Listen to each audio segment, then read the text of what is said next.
குர்ஆனில் உள்ள ஒவ்வொரு வசனங்கள்லையும் பல ரகசியங்கள் புரிஞ்சிருக்கு, பல வரலாற்று நிகழ்வுகளும் கூறப்பட்டிருக்கு. ஆனால் குர்ஆனில் நேரடியாக பெயர் குறிப்பிடப்படாத சில மர்ம நபர்கள் பற்றிய சில நிகழ்வுகள் கூறப்பட்டிருக்குன்னு உங்களுக்கு தெரியுமா?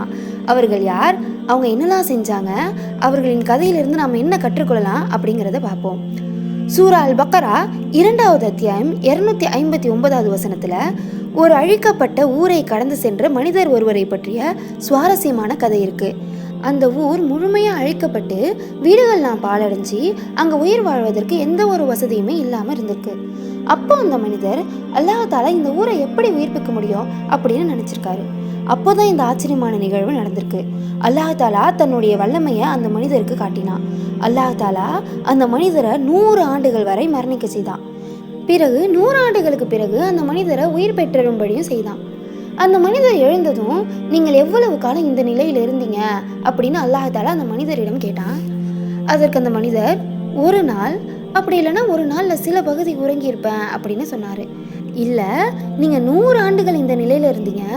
உங்களுடைய உணவை பாருங்கள், அது கெடாமல் அப்படியே இருக்குது.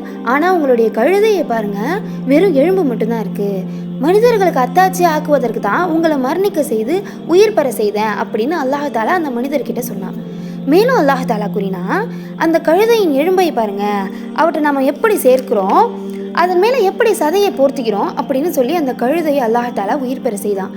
இதெல்லாம் அந்த மனிதருக்கு தெளிவான போது, பல அழலமும் இன்னுல்லாஹ அலா குல்லி ஷைஇன் கதீர், நிச்சயமாக அல்லாஹ்தாலா எல்லா பொருள்களின் மீதும் வல்லமையுடையவன் என்பதை நான் அறிந்து கொண்டேன் அப்படின்னு கூறினார். இந்த மனிதர் யாருன்னு அல்லாஹ்தாலா அவருடைய பெயரை குர்ஆனில் நேரடியாக குறிப்பிடலை.